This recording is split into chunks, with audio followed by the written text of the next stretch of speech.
everybody, and welcome back to the United Stand Fans Forum. Arsenal 1, Manchester United 0. Another beating for Manchester United at Old Trafford. Only one goal in it, but it's one goal that matters, and Arsenal have won, and they keep their title hopes alive as Manchester United continue on their poor run of results. Pathetic fallacy. It's one thing I want to say is today. Started off with the sunshine, ended up with thunderstorms and loads of rain. Just pan to me. Yeah. just pan to me. Literally, I'm so wet. Sprinting out of Old Trafford to try and avoid the rain. And the weather didn't like what it saw. It didn't like what it saw. It's not like what it's seen all season, and that's where we're at. Yeah, we weren't awful, but at the end of the day, it's still another loss for Manchester United. Yeah. Joined with Mordzs, Sam and Usmaan. Yes. A bit different to the usual loss in a sense of our biggest rivals are now have a chance of not winning the title because Arsenal can take it down to the final day. I mean, Usmaan, I'll go with you. How are you feeling about it? I mean, apart from wet, quite clearly. I mean, I almost survived the thunderstorm, but of course, obviously, I wasn't quick enough. But yeah, for me, I think you kind of hit the nail on the head to the extent that, you know, it's not really a game that can be overly mad. I think, obviously, I've been extremely critical of Erik ten Hag through the entirety of the season, but his arms were literally tied behind his back today. I mean, if you look at the defence, we've got Johnny Evans, although he's actually been good on loan for us, or I don't know if we signed him or not, but signed him. Signed him, best. But yeah, he's been good for us so far within his return. But him and Casemiro at the back, you can't expect much. We haven't got a left back. Aaron Wan-Bissaka for me, not good enough. Obviously sleeping for the goal. The midfield, I mean, you got Amrabat there. Obviously we'll touch upon who I thought was absolutely fantastic. But Amrabat, Scott, Maino never played together. And then the front three, I think they got average age of about 20. So can't expect much against a fantastic Arsenal team. But we give as good as we can get essentially. So for me, can't be overly mad today. But the bigger picture is Manchester United not good enough. The one thing I would say is this Arsenal side have put multiple goals past multiple teams this season. They've scored a lot of goals, and Manchester United prevented them from doing that. There was one piece of terrible defensive play that obviously they got their goal from. But apart from that, Mods, Manchester United, who have been leaking goals all season, altogether, yeah, they didn't offer much, but they kept Arsenal out for the majority of the game. Yeah, I mean, I think we played better than Arsenal. I'll be honest. I think if you're talking about in the entirety of the game, I genuinely think we played better. I think we had more shots than them. I think we had more possession than them, which is surprising considering Arsenal, they're a possession-based team that can actually keep possession. Yeah. You know what I mean? So the fact that we had more possession is a bit mad, like I said. But yeah, I think overall we actually played better. I think we had a lot of chances, and I said this before Sam when we were coming up. In the build-up, I said, look, we're going to get some chances, and the only way we're going to score is if we are smart in the final third, as in if our decision-making, our creativity, the plays that we have going forward can make the right pass in that final third when we've got the chance to score. And we didn't have that. And that was what we were talking about in the build-up show about the missing Bruno, is he's the guy who, when we are in those positions, he can make that final ball. He's more... Yeah, he's just a more creative player. He can create better chances, and that's what we didn't have today. And that's why we had so many shots, but none of them were really effective. And I mean, there's certain players I want to talk about individually. I'm sure we're going to get into them in a second. But yeah, overall, I think we actually played better than them. But again, dumb mistakes in the back. Casemiro, we spoke about him in the build-up show. Lazy, jogging back, not holding the line, keeping. I think it was Havertz onside. And yeah, Wan-Bissaka slow to get back into the box, and yeah, conceded a goal. Well, we'll talk about the attacking play in a second because I want to go through each individual and just the play in general. Because honestly, I feel like has anyone seen that when there's a Twitter account, I can't remember what it's called, Alternative MUFC, I think it is, that does like the commentary, and they go pass, pass, pass, pass, pass. That was me in the stands. Pass, pass, pass, pass. The decision making is so poor. For a lot of people, we're going to get onto that in a second. Obviously, Ahmad, Sean, we're going to talk about him. But let's talk about the goal that we conceded. Yeah. Two players in that goal. To be honest, it summed up why I don't want him to be starting for Manchester United next season. And yeah, Johnny Evans was at fault as well. He's not fully fit, and he's probably not going to be here either. And he's being asked to do a job, and he's had really good games for us this season, and I think actually played out of his skin a lot of times this season. So I kind of forgive him a little bit. But Sam, Casemiro, the laziness to not get back out. And then Wan-Bissaka just allows Trossard to just walk all over him. 2 players, for me, that can't be starting against United next season. I think the thing about Casemiro is that last season he was like what we expected him to be. And the difference between last season and this season is crazy. Like, what is the reason for this sudden drop-off? Like, there has to be some sort of explanation. I don't understand. I don't think anyone understands how you can go from that Casemiro to this Casemiro. And I think, like, at times, like, I was 4 rows from the front today, and at times, you could just see Casemiro's face just, like, wondering, thinking, like, what on earth, like, is going on? Like, what is my job? How did I know? That's the thing. You're the middle of yeah, literally, that's the thing, and it's so confusing. And he'll go in the summer, and rightly so. He needs to go. He can't be starting games for us next season, and he especially can't be our cover at centre back. Wan-Bissaka, I thought it was an okay game from him. Obviously that led up to the goal, that Trossard goal. But overall, I don't actually mind Wan-Bissaka. I think he does the job. Good one-on-one defender, even though he's made some mistakes, but they're normally accurate instead of mistakes. So I don't really mind Wan-Bissaka personally, but I think, yeah, for me, Casemiro, I think, like he would say if he was asked, he just doesn't understand what's going on. Like, he's just in his own world. I was about to say, just regarding Wan-Bissaka, I mean, I'm sure most people would agree on the Casemiro's sentiment. I think my only disagreement is on Wan-Bissaka. I think the only reason I'm critical of him is because it's like playing with a man down. I mean, No, if I'm the opposition team and I'm defending, so let's just say obviously Arsenal, brilliant defensively, of course. If I'm the opposition team and I'm defending, because I play centre-back myself, obviously, not to this level, but you kind of know after a bit, like, which players, like, you kind of give them a bit of a leeway, like, oh, I'll give this guy an extra couple of yards, let me focus on, let's just say the target man, because he's more of a threat. With Wan-Bissaka, when he's got the ball, I can guarantee the opposition players are like, no what? Just leave him. Like, he's not going to do anything. He's not going to hurt us. Touch. You see it. He's just not going to hurt us. He had so much opportunities to cross the ball in. He didn't put one ball into the box. You honestly see it. When we've got the ball at the back, the other team presses every single player. They don't bother with Wan-Bissaka because they know. No, but that's but that's why it becomes a man down, because that's what I mean. Let's just say, we'll use Bruno as an example, right? It's probably Rashford more so, but maybe Bruno. Bruno then essentially has 2 players on him, because one player off Wan-Bissaka is on Bruno, because obviously, like, I'm not Bruno's biggest fan, but let's keep it real, he's our best player in terms of attacking threat, realistically speaking, creativity, as you mentioned. So realistically speaking, if Wan-Bissaka's got the ball, all you got to do is cut in the passing lanes to Bruno Fernandes. I know he's not playing today, but hypothetically, to Bruno Fernandes, you've got 2 players on him because no one needs to go to Wan-Bissaka. We really missed Bruno today, I think. To be fair, we did, because of his quality, we'll get into that. But regarding Wan-Bissaka, like, it's just pointless having him, because obviously he's great defensively, but I think he'd be an unbelievable player at Burnley.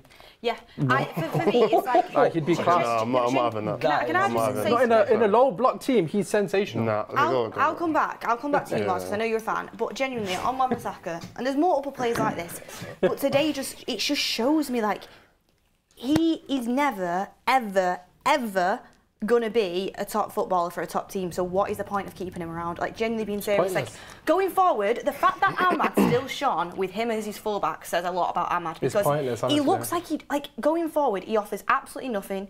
Sometimes, like, he makes, like, Ahmad, like, a couple of times Ahmad would pass it to him and it makes Ahmad's pass look difficult, but it isn't that. It's that his run is so off. That's why we're looking at Frimpong. He genuinely, like, the lack of the technique that he offers in possession. But I get your point. In possession, he's so easy to take the ball off. Defensively today, okay, yeah, defensively, one-on-one, brilliant, he usually is. Today, he made a really good block, to be fair, towards the end. But Trossard walked all over him, Martinelli walked all over him when he came on, and he just does not give you enough. Like, if you're comparing him to, like, a Ben White, or you're comparing him to right back, like, even a Malo Gusto. Look at Reece James has just come back from God knows how many injuries. He's put a ball on the plate. And again, I know Dalot doesn't do it as well, so this is not me saying it's not tit for tat. You can make the case that neither are good enough. But for me, Wan-Bissaka, if you're playing for Manchester United, you have to be able to cross the ball. I mean, that's just a bare minimum. I mean, it's just not good enough. No, I don't even disagree with the whole Wan-Bissaka offensive. His offensive attributes are not great. I think we can all agree that he can't control the ball very well. He's dribbling, he dribbles with like the inside of his foot, like he doesn't know how to do, like he can't, it's simple footballing things which he doesn't have. But my whole thing with Wan-Bissaka anyway was just the fact that he can give us something that another player can't give. And that's why I've always said that's why we should keep him in the team, because if we do come against a team where we're likely to be hit with a lot of, we'll be likely to be more defensive, which today, not exactly today, because we actually were a lot more offensive than I thought we were going to be, but there's been other games where we know we're going to be hit with 70% possession and they're going to be constantly attacking us. Do you think top teams think like that? Yeah, exactly. But not it's up to you. I know that, but that's what we're we need to. No, but it's a gradual step though. We can get to that point, but so you're saying he's a squad player basically when we need him against, let's say, Manchester, for example. 100%. He's a squad player. He's 100% a squad player. I mean, he's a bench player. My whole point was that both of them wouldn't get into a top team. Yeah, as in him and Dalot. Look at Dalot compared to Wan-Bissaka today. Dalot, the way he strides through the midfield, the way he locked Saka up, which he did actually really well, to be fair. He's playing left back and he's usually a right back. And I get Dalot has his moments. Like he's not 100% consistent in terms of he does switch off sometimes, but like the way he controls the football, the way he drives through the midfield, the way he can actually link up with the winger in the final third. Yeah. His technical ability is so much better. This is my thing, Mordzs. I understand where you're coming from. As a squad player, to lock up, Wan-Bissaka can be somewhat of a cheat code to an extent. Let's just say we're playing against Mbappe, for example, and he's called, we'll say Vinny, because obviously he plays on that side, and obviously Vinny's doing absolute bits. You have the capabilities of subbing him on and potentially locking a winger off. So I hear it from that perspective. But for me personally, the issue in Manchester United is the quality is not there. And it's not a Wan-Bissaka thing. This is throughout the entirety of the team. 100%. So it's not just about Wan-Bissaka. It's like, for me, if Manchester United are going to get back to where we need to be, we need to start reading players like Wan-Bissaka, Casemiro, for example, and actually improve the ceiling of the quality within the squad. So, yeah, you can make a case that he needs to be in the squad, but for me, sell him and just bring a kid through, because you'd rather at least give that chance to a youngster, not starting, obviously get a starting right back, obviously Dalot potentially, whatever, we'll get to that another time, but the point I'm trying to make is that the quality needs to be improved, the ceiling, it needs of the entire squad. That goes for every position, it's just not good enough. No, I 100% agree with what you're saying, but the way I look at it is, we need to gradually build the whole squad, and there's positions where we have genuinely nobody good enough, where we don't even have a player that's good enough in that position. Other priorities, innit? So for me, it's like, okay, if you've got two players that can actually play in a Premier League game, why are we focusing on them, saying, okay, you're not good enough, let's replace you? Really and truly, we should be looking at other positions where we don't have players that are actually anyone that's good enough in that position. And if we're talking about offensive, like our problems going forward, we shouldn't even be mentioning Wan-Bissaka right now. Let's be honest. Yeah, he was nowhere near the problem that we had offensively. The problem was we'll talk about it in a second, but the problem I do think it comes into it, because like he does a little bit, but not entirely. We shouldn't be thinking, the reason we didn't score because Wan-Bissaka. But the thing I always look at is like little details matter in football. Like let's just use Luke Shaw as an example, because he's a Man United player. Yeah. Look at the difference between Rashford when Luke Shaw plays and he doesn't play. It's literally night and day. Wherever we all criticise Rashford, and I know obviously everyone here, I don't know about yourself, Mordzs, but I know me, Sam and Beth definitely do. But when Shaw and Rashford are playing, Rashford actually looks like a decent player, and he actually looks more improved, and that's because of Shaw's movement off the ball, and it's just common IQ. Like he takes the defender away, gives Rashford the opportunity to cut in, and just little details, or he underlaps, gives Rashford the opportunity to be 1v1. Wan-Bissaka doesn't do that, and he's not the only one. That's all over the pitch, and that's the bigger issue within the team. In the midfield, our movement off the ball doesn't allow, let's just say, Bruno to be in a 1v1 against a player. He's always in a 1v2, which is why he doesn't do as well. So you have to create overloads, and Wan-Bissaka is a negative when we're creating overloads. If anything, he helps opposition, so that's why it's a problem. I agree, and I think fullbacks are such important positions in football. Such important, especially in the modern game. Especially in the modern game, exactly. And like every team that is super successful has top fullbacks, in my opinion. Look at Trent; he runs the game from there for the Liverpool when he's on his form. Even Gvardiol now at Manchester City as left back, I didn't think that was going to work at first, but he's just like the way he's been coached very well, and he's just become better and better and better in that system. I get you, like people would say left back's more priority than a right back, but it's just, for me, I'm watching players consistently start games for Man United, and I'm just thinking this cannot happen in the next season. And for me, them two on that goal, because they were both at fault for that goal. Casemiro mainly, though. Casemiro mainly. He just made it stand out to me. I mean, another thing for me, Sam, which was an issue, is we've bought Onana to play possession-based football, right? every time we played out from the back, we actually seemed okay because Amrabat, who's not even had a chance all season, actually looks composed. But then Casemiro and Onana both just randomly playing it long and giving it straight back to Arsenal, and then we're caught out of our shape. And that's where that first goal came as well, by booting it long for no reason. Do you think this is like Ten Hag needs to like take control here? Because why are you playing possession-based football? Or are you kicking it long? Like, I think that's also something that the players struggle to understand. Like for me, when I watch, they don't seem to understand what they're meant to be doing, and at times they're not in the right positions. They're not where they're meant to be, and I think sometimes the players just think like, how are we going to get out of this? What are we meant to do next? How are we going to come back from being down? And I think with Onana, there was, as you said, there was numerous times he just played it long to Højlund, and Højlund was battling with their defenders all game. And he won some of them, but the majority of them he didn't win, like those, in the air, barge out the way type things. And Evans, to be fair, on Havertz was decent, but we're not talking about that. But yeah, with Onana, like as you said, when we play out from the back, we look okay. Like Onana himself, when he's like taking the ball to the edge of the box and then playing out like to the wing or something. But when we're just going direct like that and we lose it, and then we just have to do it again. So it's like, well, what's the point? Like, why don't we just play from the back like you're asked to be playing? And one thing I will say is, obviously, when you're watching it at that stadium, you can see how like players' reactions in it at certain things. And there was times where Onana was going crazy. He was going mad because he's looking at. I don't know who he was going mad at, to be fair, but you can see that when he's got the ball and he's trying to find the pass, he's trying to play out properly. But I guess it's just, like you said, it might be an instructions thing, or it might just be these players are just not doing what they're supposed to be doing. Because there's no reason why he'd be going so crazy. He shouldn't be going that mad. And Onana didn't have any issues playing out from the back when he was playing in a well-oiled Milan team last season. I was about to say, it's kind of a combination of the players and the instructions from the manager. Like, obviously, the biggest difference today was Amrabat. He dropped into the 6.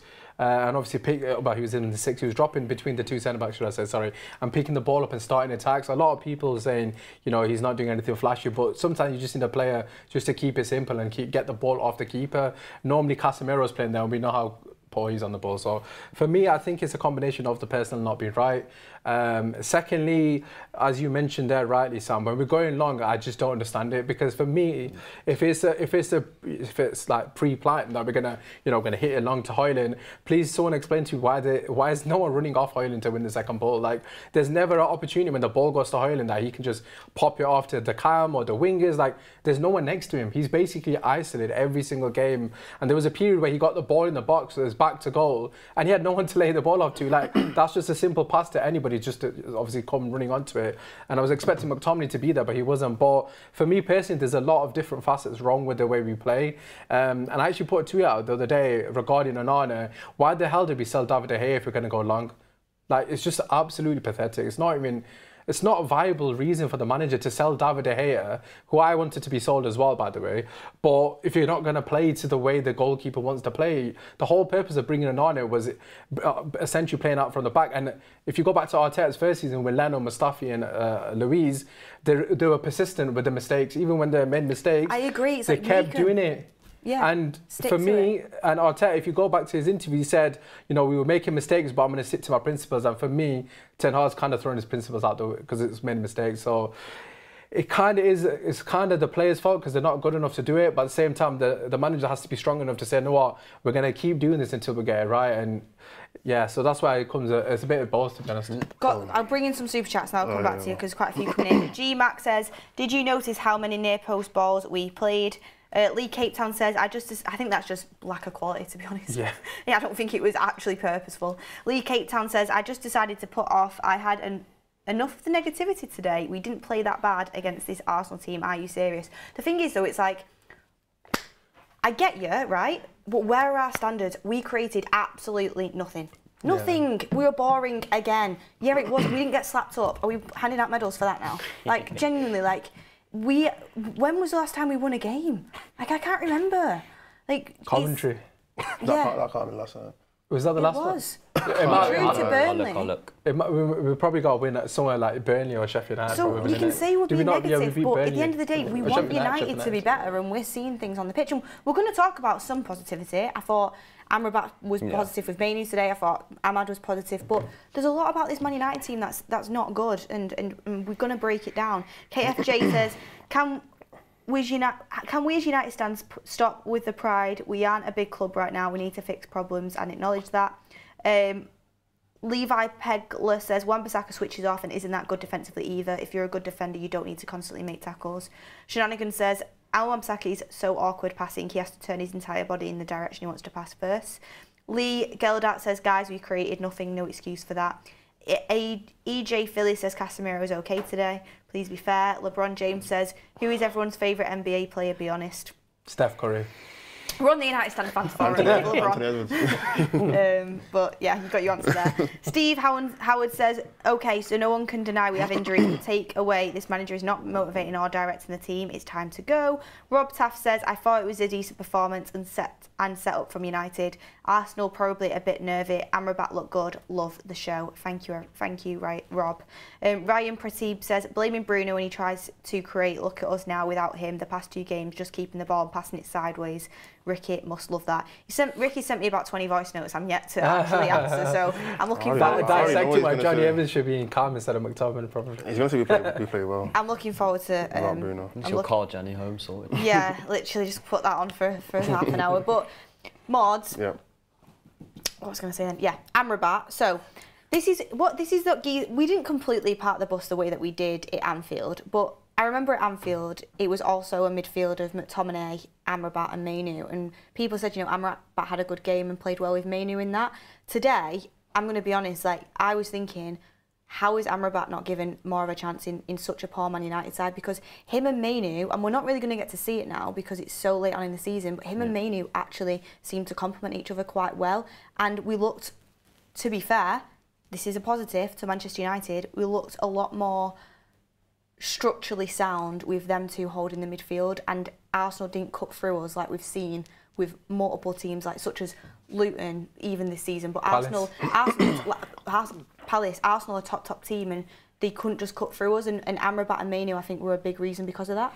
Yeah, I think the reason why we don't see it is because Amrabat's been poor in the past. Have you seen him play? I feel like, anyway, we've seen him play in the position and he's played poor. He's not played well every single time. So it's consistency, and I feel like that's something that runs through the team. We can see players play well at certain points, like Garnacho. We've seen him have man of the match performances so many times this season, but today I thought he wasn't that great. And the other matches I thought he wasn't that great as well. So it's just that consistency factor where we should be able to play Amrabat in a game today and he should be able to play well, but there's that bit of doubt where it's like, well, he could play poor like the way we played 2 weeks ago or 2 months ago, and that's the problem that we have. These players need to continue to, if you are gonna, you do want to start, you want to be playing, 90 minutes, continually do that every single time you get that opportunity. And like you said, I think Amrabat had a good game. My only problem with Amrabat was the fact that, again, going forward, I feel like he was just very wasteful. Like his final ball was just terrible. He could keep the ball in midfield with Mainu, and Mainu had a good game as well. But it's that last pass, just that trying to cut in and find a Højlund or find Garnacho or find Ahmad. That was a problem with Amrabat. But I think if he sticks to his job and he sticks to his role and he just tries to keep possession, don't do too much, don't try and go forward too much, because at the end of the day, Amrabat is very liable to losing the ball in a bad place, and we've seen him do that a lot, losing the ball and the other team counter attack. So I think if he, like I said, stick to his role as that deep lying probably midfielder. Play well with Mainu and McTominay, and that's where we're going to see the best of him. But he needs to be consistent in doing that. If he's not consistent, I can understand why he doesn't play all the time. Yeah, go on, I'll let you go, Sam. Thanks. I think something that Ten Hag doesn't do, I've noticed it recently and throughout the season, he doesn't award good performances. Thank you. He doesn't. If you have a good performance, he won't play you the next game. If his if his favourite player is back, available, he will play his favourite player. He doesn't award good performances. There's been numerous times this season where someone has taken their chance and will drop them the next game, and you have to ask yourself well, why? Because you signed that player. Well, who cares? If they're not performing well, they shouldn't be playing. Amrabat, he played well today. He should be playing next game. He won't play next game, probably, if Mount's back and Bruno's back. He isn't going to get anywhere near our team. But Ten Hag struggles, and I don't know why. He doesn't reward good performances, and I think that's a massive thing. Yeah, and I think that's so... He sets such a bad example to the squad. Like, if you step up and you play better than people that have underperformed this season, sorry, you're actually not going to get given that chance. I mean, Usmaan on Amrabat, and I get what you're saying, Mords, like, he has had poor performances, but he got thrown in on an injury. He was put in and out the team, barely played his favourite position. When he did play his favourite position at Anfield, I thought he had a good game. And today, like, okay, yeah, he's not pulling up trees, but people keep telling me Casemiro's not a centre-back. Has anyone seen him play DM like the last 3-4 months? He's been terrible there as well. Like, you're not telling me that Amrabat couldn't have done better. Like, he takes the ball a lot more calmly. I feel like in terms of keeping possession in moments where you need that calmness, he's better. Does Casemiro have more of an eye for a penetrating pass that could maybe create something? Yes, but only like 1 in 10 of them come off. Casemiro, the amount he just passes it to no one. So it's like, should Amrabat have been given more of a chance? I'm going to be honest, Mords, I don't agree with a lot of what you just said. But I understand where you're trying to come from, to the extent where obviously he has played in the past. But the reason I don't agree is because if you actually look at a lot of our midfielders, let's just say the 6th position, they have been hung out to dry. I mean, look at anyone that's played in that position for United. Casemiro, Eriksen sometimes when he starts there, Amrabat, McTominay, they've all had poor games in that exact position. And the reason being because there's been no balance in midfield.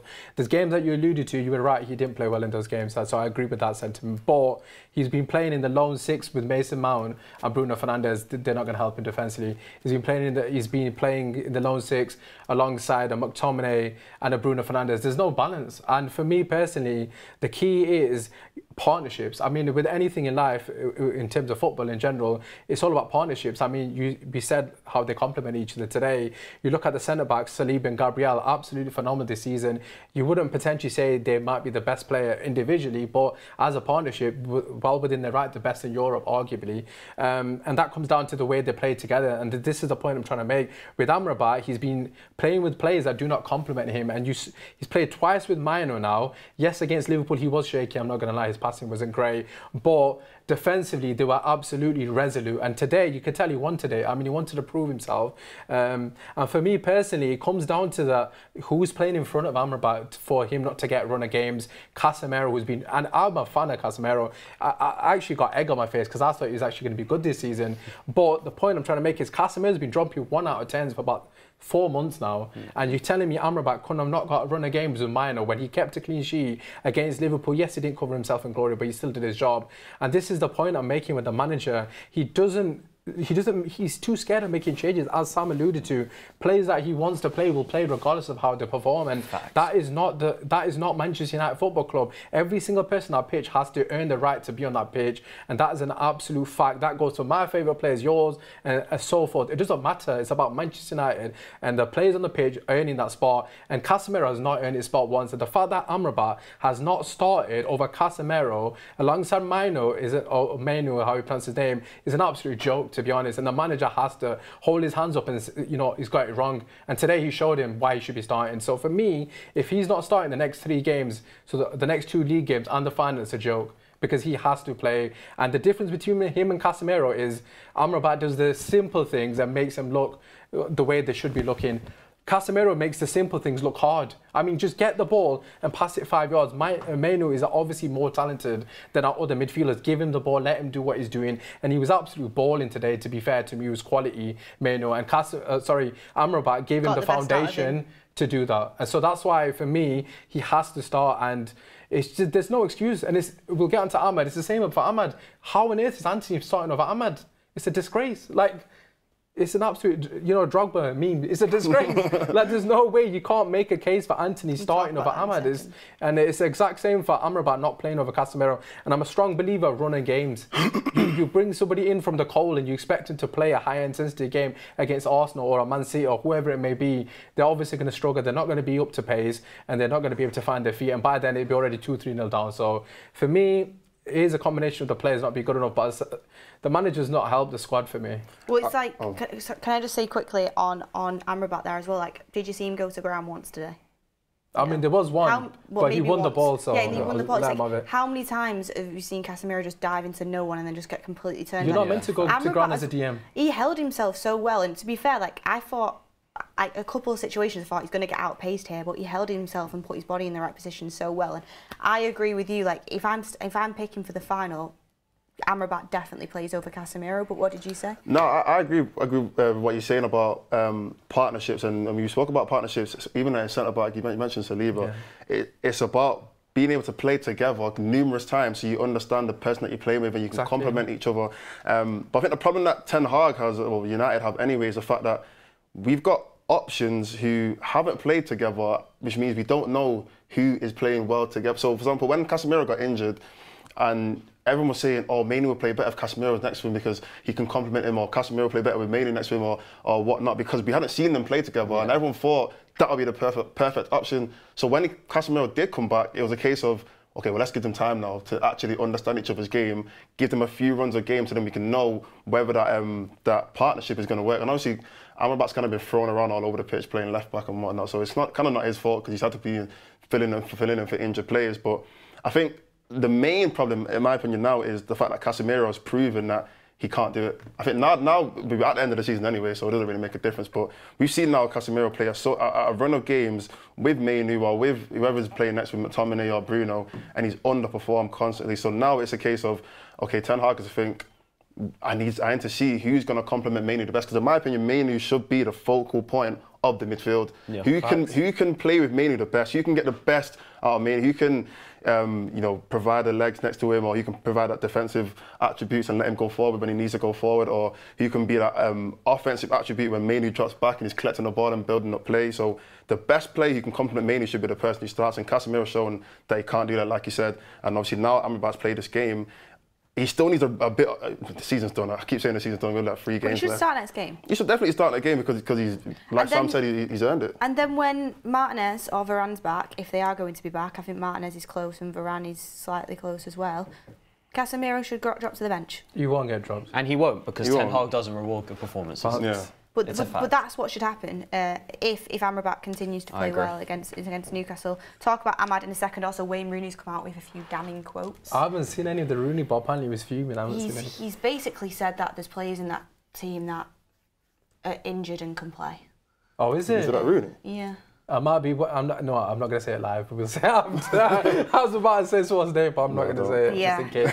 I've got absolutely no sources. I'll say something on that one. Okay. Christine C says, Eric Ten Hag spent 400 million on players, our worst losses in 46 years for our club. This manager has the worst subs on record. Will he lead us out of the mud? Water falling from the roof at Old Trafford. This is Manchester United. Yeah, they're leaking videos all over Twitter, by the way. Where I was sat, it was like Niagara Falls. Yeah. It was insane. Highest valued club in the world, by the way, and the stadium is a joke. It's an absolute joke. We don't have a normal roof in our stadium. And this is what really frustrates me. There's so many people that, no offence, don't go to Old Trafford on a regular basis that say we need to keep that stadium, and it's like, go every single week and you'll change your mind. Just go into the toilets. Let's go to the toilets. And if we do refurb it and not build a new one, it needs serious work, serious work.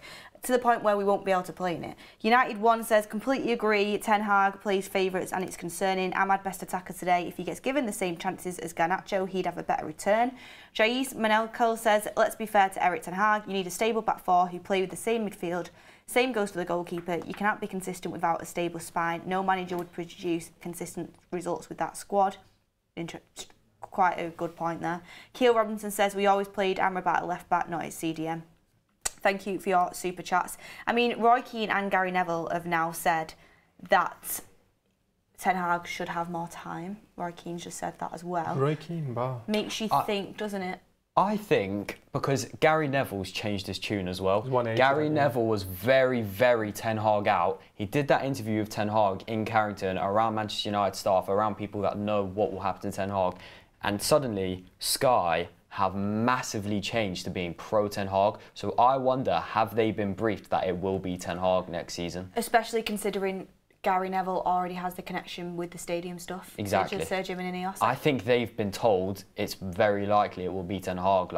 How do you go from 1 week? It's crazy. Anti-Ten Hag, and the next week you get an interview more time, and everyone around says he deserves more time as well. It's crazy. It's very dodgy to me.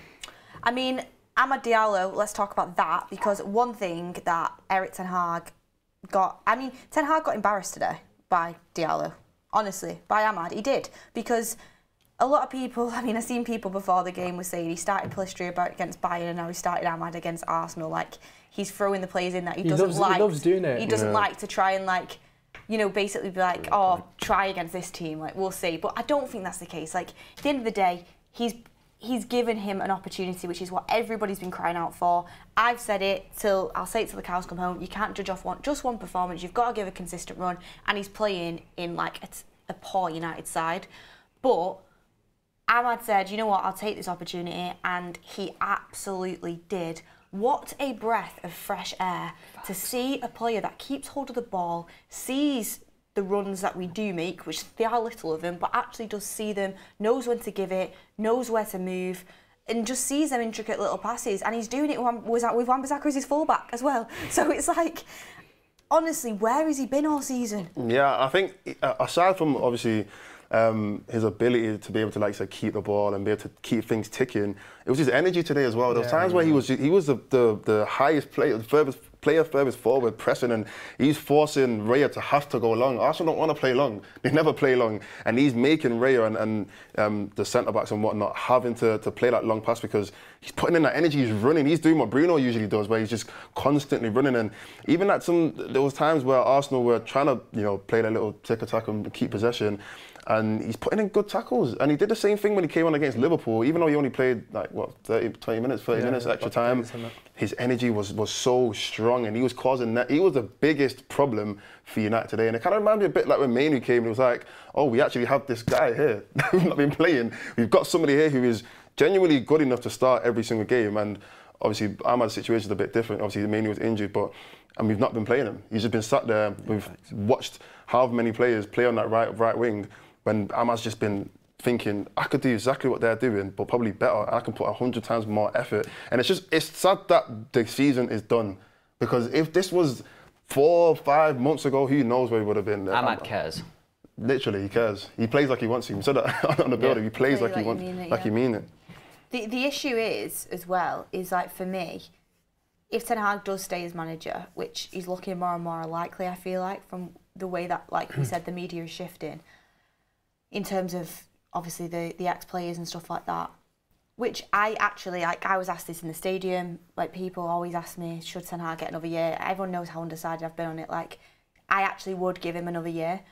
But in terms of if he does stay, I'm really worried that Ahmad could leave in the summer, and I think that would be the wrong decision. Like, he's quality. He's so talented. He's still young. Like, if this is what he can do when he's literally getting the tiniest little chance, like, imagine if you actually give him a run of games. So, Usmaan, would that concern you? I mean, well, would it concern me? I think for me, I just don't think Erik ten Hag likes good footballers. To be honest with you, I mean, quote of the show.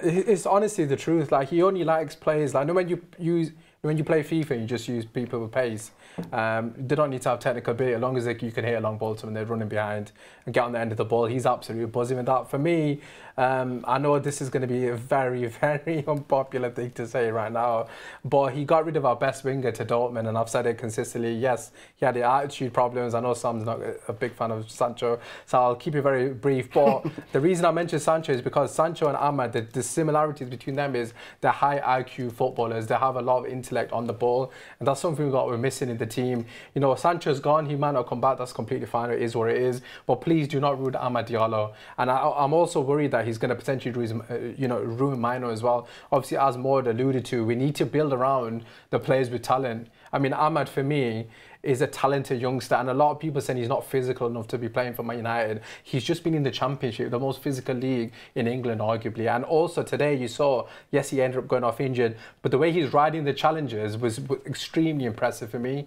You know, a lot of people, you know, look at his frame and say he hasn't got the capabilities to play a physical game, but he was riding 3, 4, 5 challenges at times. I actually thought he had a free kick edge of box. I'm not seeing it late, seeing it back, but overall, my biggest issue is Ten Hag. He's going to favourite Anthony over him. He signed Anthony, that's his player, that's his guy.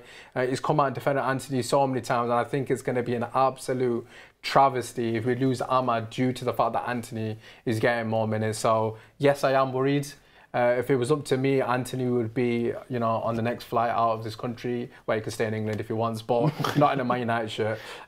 He's just not good enough for me personally, Anthony, and unfortunately he's in front of Ahmad at the moment, which is a mistake.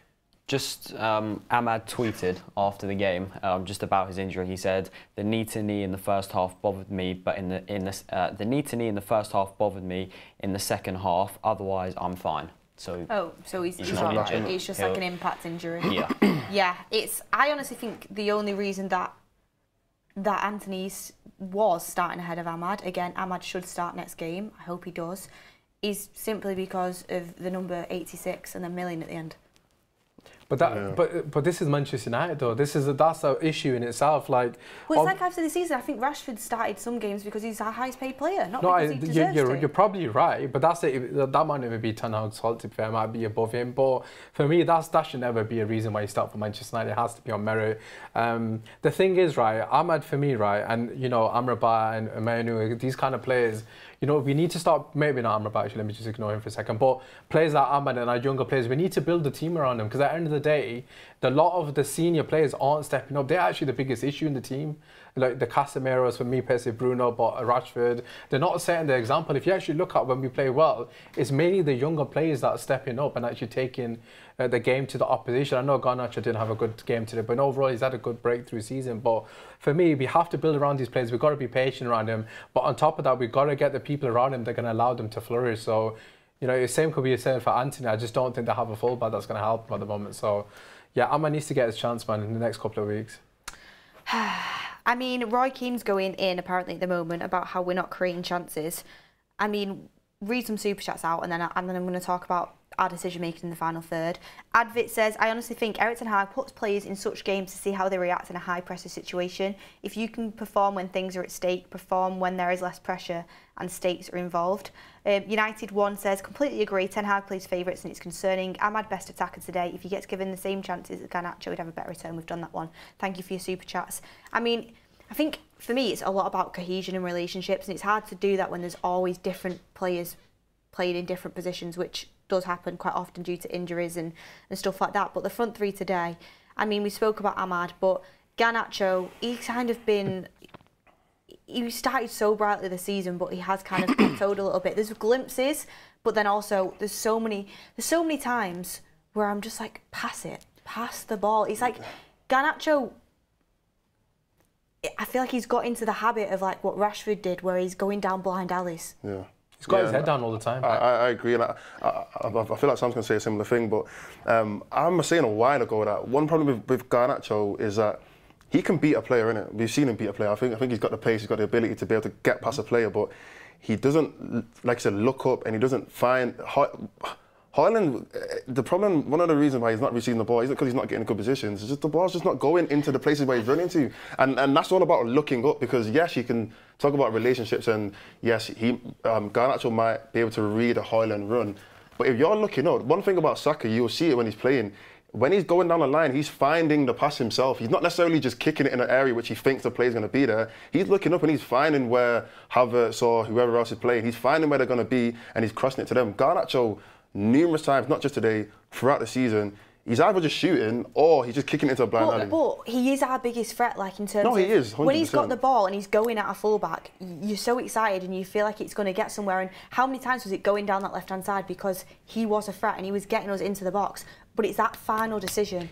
First of all, it's like passing it before you take that extra touch and then just run into the defender. Or second of all, like you said, you know, this shooting in situations where I'm like, just look up and look at the options. Having said that, as much as I do, like, I want Rasmus to do well, I don't agree with the fact that he's getting in good positions. I think he massively needs help being coached on what runs to make. His movement's awful. Yeah.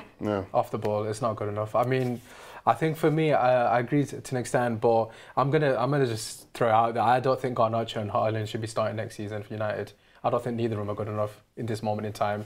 And that's not me saying they won't be good enough. But I said this, to be honest, I said this in the summer actually. I think it's an actual joke that Manchester United are relying on the 20-year-old that's barely played for Atlanta to lead the line for Man United. I mean, he's had absolute no support this season. And that's, again, that's not Ten Hag's fault. That's obviously from the board. But for me personally, we shouldn't be relying on on a 19-year-old to be Manchester United's main focal point. We shouldn't be relying on Højlund. It's not fair on them.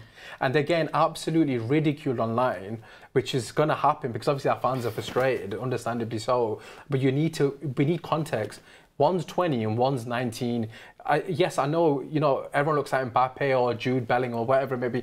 They're generational talents. And our fans are comparing them because they're the same age. But the truth is, it's normal for a 19-year-old like Garnacho to be making these mistakes. It's normal for Højlund movement not being perfect. I mean, they have a lot of development to do. They both got a lot of raw talent, but they needs to be nurtured, and we need to bring in players above them that can take the reins and the responsibility away from them, and then they're bit part players, because that would not happen at Man City. It's true, and it's like, first of all, you don't want to destroy the confidence, because confidence is massive. We're killing the talent. And second of all, you don't want to run them into the ground, because you can see if you're young and you get overplayed, the injuries that can happen. Like it happened to Martial, it's happened to look at Pedro at Barcelona. It happened to him. Like, you need to protect players like that. And third of all, like even like way back when, like say when Greenwood was coming through, you know, you had Cavani like to look up to. Like when Ronaldo was coming, not Ronaldo was coming through. When Rashford was coming through, I know they're completely different types of players, but he had like Rooney around him, Ibrahimovic. Yeah. You've got, I mean, even the likes at Real Madrid now, Jude Bellingham, you know, the Valverde, they've got Kroos and Modric. Like they've got players to learn off. Højlund's there sat in training, and it's him himself and I. He's got nobody to learn from. And you know, you can talk about the coaching team behind the scenes as well. Like we don't know what goes on, but it's not. I'm not trying to slight him. I'm just saying, the fact of the matter is, you can tell when you're watching him, he's in desperate need of some coaching and some help and some experience. And if United don't go for an experienced striker this summer, it is such a bad decision. We have to get some experience. We're going to be in the same situation. We're going to be in the same situation, and it also comes back to what Zlatan said as well when he was at Manchester United. I can't remember which player it was, but they were interviewing him. They were saying, you know, what was the reason for us, you know, not playing to a higher standard, and he literally took the responsibility away from Rashford and Martial and said, I'm the only one you need to blame, and that's the difference.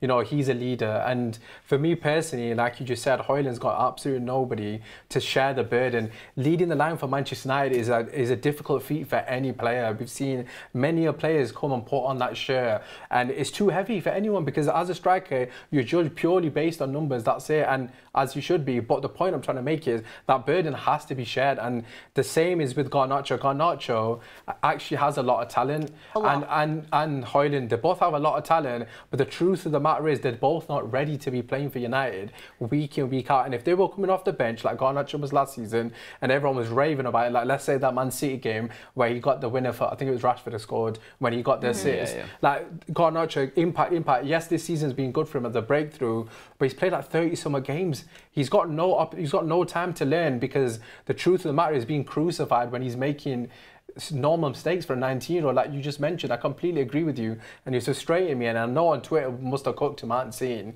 but the truth of the matter is that's what a 19-year-old looks like. Unfortunately, our 19-year-old has to lead the line, and he has to be perfect. He's not generational like Mbappe. They come like once in a million. So for me, our fans have got to be patient. The average age of the front line is 20. At Manchester United, it's a lot of pressure. So for me, I understand the frustration, but we've got to apply context. I just don't think they're ready yet. So I was going to say, I don't think the plan, I agree, I don't think the plan was for them to even start anyway. I don't think the start of the season, Ten Hag for, you know what, I'm going to sign Højlund and Garnacho and whoever, Ahmad or Anthony, probably Ahmad, and they're going to be our front three. I think he's just been forced, like you said, into having to start them, because there's genuinely nobody else to play there. And the players that we have, like Rashford and whatnot, they're playing so poorly.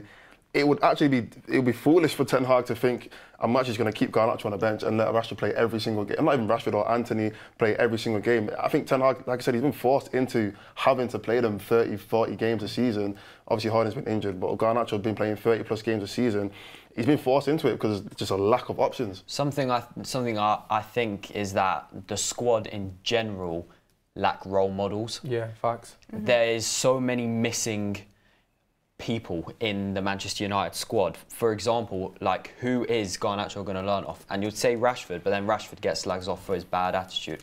So it's like, who are you going to learn off? Rasmus has no one to learn off. Anthony has no one to learn off. Ahmad has no one to learn off. It's like, where is, like, it sounds like cringy, but where is him? Like, the guy you want. Ronaldo. And then, yeah, that's the thing. Like, where is the Ronaldos of the team? and then the Ahmads of the team can learn, but when are they going to learn, and who are they going to learn off? The squad massively lack role models. I think it's a massive, massive, massive problem. And then we talk about Garnacho. I think the thing about Garnacho is that I love Garnacho. I think he's great, and he will be the future of Manchester United, whether you like it or not. Like, he will, like, in time, yeah, absolutely. Like, yeah, not now, but he will be in the future. I think one thing that maybe isn't spoken about enough is that he just loves to just run and shoot, run and shoot, run and shoot, where sometimes he just needs to look up instead of looking at the goal, and who knows what could come of that. But I think the role model thing is massive. Like, who are these players learning off? And like the Benny McCarthy, the coach, but it's not working, is it? He's a coach as well, he's not on the pitch. That's the thing. Like, the squad lack, as I've said, like, if we had Cavani, Cavani, for example, let's just say Cavani was still there, obviously he's gone. But imagine Højlund watching Cavani in training. Yeah, facts. I mean, as you mentioned, Ronaldo, we had Ronaldo. Yeah, exactly. But obviously, I'm sorry, and this is a massive like U-turn. I'm going to agree with everything. I just wanted to say, it's like, I genuinely at the time understood why Ten Hag was like moving Ronaldo on, and I wasn't like, even as much as I love Ronaldo, like, I could understand the point of view, but I thought we were going to go on to like have, like Kane and like build this whole team of like an actual like, top level team now. You cannot tell me that Ronaldo could not play in this Man United team. He absolutely could, and he'd probably be the best player there. Genuinely. But one thing, I remember Ronaldo. Like, we've gone backwards since that. Yeah, it's mental. I remember Ronaldo saying, I can't remember what interview he said it, probably the Piers Morgan one, that even, like you're saying, we need a player for these guys to look up to and learn from. But I remember Ronaldo saying that the young players They didn't want to learn. They didn't want to learn from him. Yeah, you're and right. that's something that obviously I don't know if Garnacho was one of those players. You said Dalot and Garnacho were the only ones. I think it was Garnacho, but I know it was I think it was definitely said Dalot. He definitely said Dalot. I don't think he said Garnacho though. But I remember him saying young players. But Garnacho is a fanboy of him, so he's a fanboy. I think Garnacho was only just coming through. Yeah, he only just coming through. But he definitely said Dalot was... He mentioned young players though. The young players weren't... Not listening. I can't remember the exact term. No, he didn't want to learn. That's what he said. Yeah, he said he wasn't learning from him. So even though that what you said, they do need a player who is more experienced, more of a leader. But if they're there and you don't want to learn from them, what's the point? But it's more so taking the burden off them, because, like I said, like right now on Twitter, I would presume Højlund's getting absolutely crucified, Garnacho's getting absolutely crucified, and then it kind of sort of affects their growth, because at the end of the day, development is key for these players, because they're very raw players. They're not the finished article and far from it. And I think, this could have completely ruined their career in terms of like moving forward and developing the way you should. Like, look at Doku at City, for example. Obviously, I know it's not fair to compare us to City, because obviously they've got everything in place. But the point I'm making is he's been slowly fed into the team, and when he's not playing well, he's been taken out, and they have the luxury of doing that. We need to get to a stage where we again have that luxury, because United is built on youngsters. But the issue is United is putting too much pressure on youngsters at the moment, and a youngsters sort of be all and end all is being inconsistent, because they're still learning the game. So look, at the end of the day, we've got a lot of players to sign, but for me, if Højlund is leading the line next season, we're going to finish 6th or 7th again. And that's not because of him, it's just because he's just not ready. There's so many players in different positions where it's like, it needs to be better, and I think a better team would get better performances out of individual players. But I agree that we need to at least have competition, and we need an experience. Because it should have been Højlund and Kane. Well, it's like look at for example, it absolutely should have. And look at. And people like have a go at me all the time for saying I want Ivan Toney, saying what about Rasmus? Like, he will still get minutes, he will still learn. You need to take the burden off. And like, look at Alvarez. Like, it's City. Like, there's no pressure on him at all, because Haaland just leads it. And I get Haaland's young, but he's an absolute robot, right? And he's had experience. Like 24, and he's had experience. And it's like, you look at Alvarez, he gets to come in here and there, and he just gets to play his game, because the guy with the pressure to deliver is there's no pressure on him. It allows him to develop and make mistakes and learn. But with Højlund and Garnacho, again, I don't know them personally, but I could imagine for Højlund, for example, he's probably in the psyche that I can't take a risk to learn to potentially do X, Y, and Z, because I'm scared to make a mistake, because he's literally the focal point. I mean, we subbed him off, I can't remember, and we subbed on another youngster that's 19 or 18. So really. What was it, sorry? Really, yeah, exactly. So we subbed him on for Højlund, I think, at the end of the game. And he, again, he's just another player that to just run around. He's just trying to learn his trade. So it's difficult for them. Of course, I'm not making an excuse for them. Of course, they need to be better. But I'm just saying that there needs to be context. We need to protect these players because at the end of the day, we spent a lot of money on Højlund, and we need to nurture and look after him properly. Because if we don't sign another player with experience coming in next season, he's going to be deemed a flop Højlund next season, this time next season, because he's not going to improve realistically if we don't get the players around him. Does anyone know where Martial is? Martial returned to team training weeks ago. Yeah, I don't know. Is he ever going to play for Manchester United again? I saw a report today saying he's close, but he's not ready. But he's not playing this season. No. 1-0 off the bench in the final. I really want him fit for that fight. He loves a goal against City, I can't lie. I know. First game back. Did you start him over Rasmus in the final? No. Can't do that. Straight off injury start. I think that'd be a bit much, but I gotta be honest, like. But I'd bring him on. If he's fully fit, I just gonna be. I don't want to say. Well, I would start Martial. Martial got absolutely battered by this fan base for what people are. Like, for now, like, Højlund can't get a goal because, one, there's no service and he's playing in a poor team, but he also needs to do better himself. Yeah. But people battered Martial for that for time, but Martial had hold-up play, he had link-up play. He provided. He brings more to the team. He provided for the wingers around him, and Martial got beaten with that stick. So it is a graveyard shift for anyone who plays there. Look at any of our strikers in the past 2-3 seasons; they've all suffered the same fate, and that's what I was saying about Casemiro, Amrabat, etc. The strike and the DM position are the two positions that, regardless of who you put in those positions, they struggle.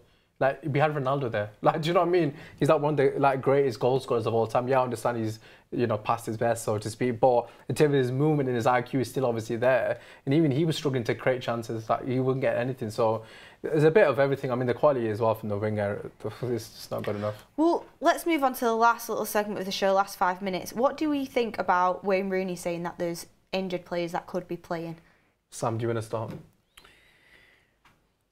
I think. See how I passed it to him. You're the man with the sources. We're gonna throw the youngster. Any names? I've just done all that speech about the older ones. The older ones. This is a good test for him. Go on, Sam. Okay. This is what I think. I don't know. Okay. The answer is I don't know. I think if today was City in the final, players who are injured would have been in this 11. Yeah. It's facts. If you're an injured player right now and you see that you've got Arsenal, Newcastle and Brighton, you could play, but also you could just say you're injured. We've got nothing to play for in the league. This is the mentality of the players, right? They've got nothing to play for in the league. That's what they think, right? Obviously, Europa and all of that is still in the balance, but what they think is they've only got the cup final. So what's the point in playing until the cup final? That's what I think the players are thinking. Like, I'm not going to say any names, right, because we'll get crucified for it. But we don't have any proof in it, so exactly, and that's the thing. But I think that players that are injured, and there are numerous players that are injured. So I'm talking about numerous different people. If today was City in the cup final, 3 or 4 would have played, and it's a fact. And anyone with that sort of mentality can, absolutely get out of the football club and don't, close the door on your way out, genuinely. No, I completely agree. It's to have the opportunity to play for this club at any point, you should always be putting yourself forward, especially the amount of money we're paying some of them. Such an honour. It's such what some of these players don't understand and don't see is that it's such an honour to wear the Man United shirt and to lead out and to walk out of that tunnel at Old Trafford and start a game in front of a packed Old Trafford, home and away ends, both rocking. The fans were amazing by that today. Yeah, great again. Rocking. Some of them struggle to understand what it means to play for Man United, and if you don't understand what it means to play for Man United, you shouldn't play for Man United. Simple. Thanks. Interesting thoughts. I mean, this has just come out from Academy Scoop, and they've been quite good. Benjamin Sesko's agents were present at Old Trafford during Manchester United's defeat to Arsenal today. The Slovenian centre-forward in red-hot form at the moment is high on United's list as the new striker to support Rasmus Højlund. Thoughts? Because we just said we need experience. It's another young player. In fact, when Ronaldo was at Manchester United, Sesko wanted to join Manchester United. Sesko's agent, Sesko's people spoke to Manchester United. It didn't happen. It was told to me that Sesko's dream was to play with Ronaldo at Manchester United. So Sesko wants, I'm not saying that it's his only option, but if he was offered the chance to play for Man United, he isn't one of the players that will turn around and say no, because there were discussions and he dreamt of playing with Ronaldo. But obviously Ronaldo isn't here. Benjamin Sesko, I'll get it up. Like, obviously, he's a very good talent. From what I've seen, I've not seen loads of him, but from what I have seen, he's 20 years old. He does look good, but it comes back to what we said. Yeah, it's the same conversation. Just copy and paste the previous 3 minutes. He's had more experience than what Rasmus did when he came in. Like, he's proved himself at Leipzig, and he's developed. I just don't think we should be going for another young risk. Like, as talented as he is, like, if we didn't have Højlund, I'd be like, yes, Sesko, like, as the young talent. Yeah, if we but you need one young talent, which we already have, and then you need that experience that you need someone that's gonna come in and be Beth, Morata. No, absolutely no way. You need someone that's going to be like fail-proof, really. Beth was not having it. No, I want to on a free. It was a loan, wasn't it? Oh, okay. It was a loan. I didn't want to sign him, but anyways, I've just gone off topic. Okay. And when I say experience, I don't mean... That's crazy. When I say experience, I don't mean like 35-year-olds that we've gone for in the past. I mean like somebody is like 26, 27, 28. Tony. Ivan Toney, honestly, I keep saying it, but I think Toney would be great because he has that bit of like... I don't want to use the word arrogance. He has a lot of confidence about him, and that's something that's massively lacking within this team. Like, he comes with that, like, he's better than what X, Y, and Z. So yeah, he thinks. We need that. We need someone to believe in their own bravado, though. To an extent, we're missing that up front. So for me, I think Toney is a perfect fit. I also feel like we need someone who they have that confidence, but someone who can actually what's the right term that can tell the other players when they're doing something wrong. Yeah. He's gonna hold people accountable. He's gonna hold people accountable because Højlund can't do that right now. He's too young. He's just coming to the team. What can you really say to Rashford or Garnacho or? The arm crossing it. Yeah, like you can shout at them on the pitch, but really and truly, they're not gonna be like, like the main guy shouting at us right now. You know what I mean? Whereas if Toney comes in and he's and Ten Hag saying, this is the guy that's gonna score us goals and that's gonna get us to where we need to get to. You better listen to him when he's telling you to do certain things and what we practice on the pitch. If Toney can come on the pitch and be like, you heard what he said, do what he's saying. And when you're not doing it, he can tell you, he's going to be able to hold you accountable because he's not a child. He's 27, 28 years old. He's way older than a lot of our players. So I think that's another reason why somebody like Toney, if not Toney, somebody like Toney would definitely fit into that attack. Definitely. Last but not least, what do we think about Erik ten Hag's comments about competing with Arsenal even though the injuries coming back in again? What did he say? I didn't know. He basically just said like he's really proud of the team for competing with Arsenal, considering the amount of injuries we have, because it's the best team, one of the best teams in the league, and we've had so many injuries. What do you think about that excuse? I think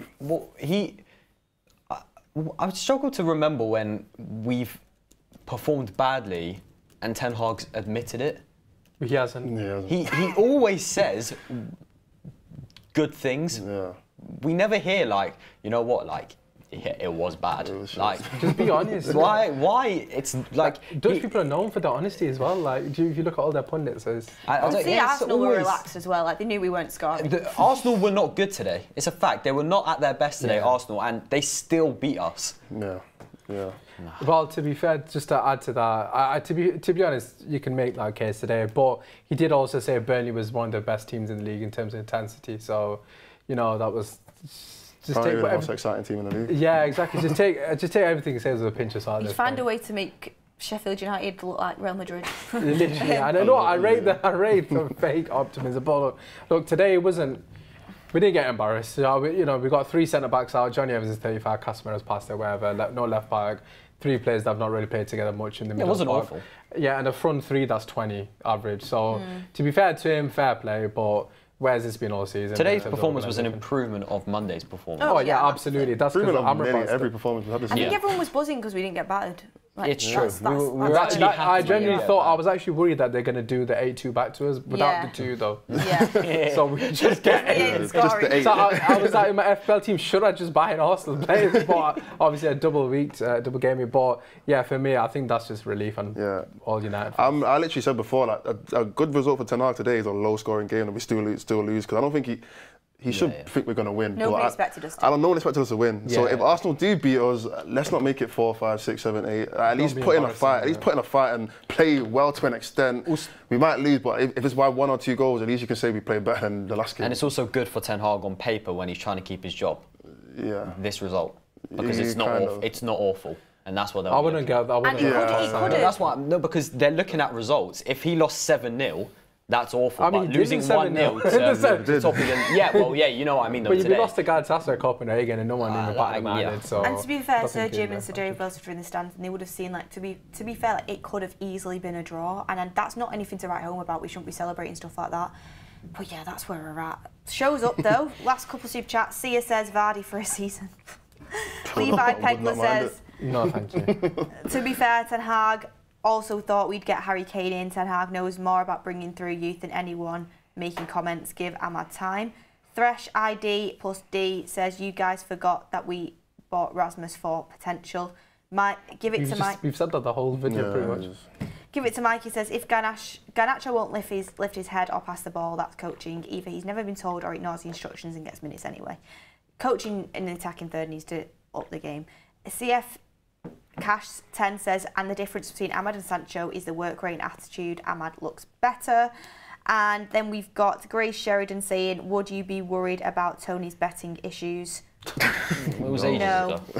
To be honest, I feel like you must have learnt from that. He got banned. Yeah. I wouldn't. I mean, it's free money for him betting United will lose every week. So Tom Edwards says, he'll be raking it. CR7, 62 goals in 66 matches at Al Nassr. Thanks, Eric. I cannot compare that at all. Yeah, but the only thing we've lost to probably some better than teams. us, though. I'm not gonna lie. Honestly, what I genuinely would say is that there's players like Benzema, Sadio Mane, that have gone to that league and not performed. Do you know what I mean? I think you're going to say there's players that have gone to that league and they're not. I mean, Benzema has been injured, though, to be fair. Okay, yeah, fair. I'm not like a massive watcher. Oh, sorry, I watch it religiously. But there is players that have good reputations that have gone there and they've not even got a patch on what Ronaldo's been able to do. So facts. Respect on his name. Obviously, it isn't like a top league, but it is what it is. Sam, did you want to say something to round off the show? Yeah. So you know how you mentioned that leaky roof clip earlier. United say that 1 inch of rain fell in an hour, and some of parts of the stadium struggled to cope with the exceptional amount of rainfall. But United stressed that everyone left safely. I'm just going to throw this at you right now. I've put a video on Twitter. I swear to God, just go watch it, because where I was sat, it was like Niagara Falls. I'm not even capping. Was you in the rain when you were sat? Like, just to say where your glass is, where the roof is, and I'm sat here. Honest to God, if the game hadn't finished, those people could have been in a serious injury. Like, it was that bad. It was like crazy. Do you know how embarrassing it is that Man United as a football club have to tell the press, have to confirm that fans left safely from the ground because of rain? The security, it's so embarrassing. The security had to move people for safety. Like, it was actually bad. It's getting ridiculous now. Well, we don't have a TV. On that note, you don't have a TV in the stadium. It's like, fix your roof, man. Right, we've got to wrap up. We've got to wrap up. The weather, we don't want to see us playing any more football this season. It's trying to destroy the stadium. It's trying to say stop the game before it gets worse. Anyway, guys, look, thank you for sticking with us. I know it's a really tough time at the moment to be a Manchester United fan, and thank the Lord that we have an FA Cup final to actually get excited for. Speaking of which, the women won. Oh yeah! Congratulations! Finish on the high. Congratulations! United! Yeah. That 2-0 banger, that's mine. Right there. I wish I went to that. I really wish I went to that. Honestly, I wanted to go to that game so badly. I wish I went to that. And do you know what? As I say, women showing how it's done. Hey, usual. Love it. Love to see it. Let's see if the men's team can pull off the same result. Don't hold it back. I mean, the day we score 4 goals, genuinely, it's mental. But She'd anyway, have to play in our final.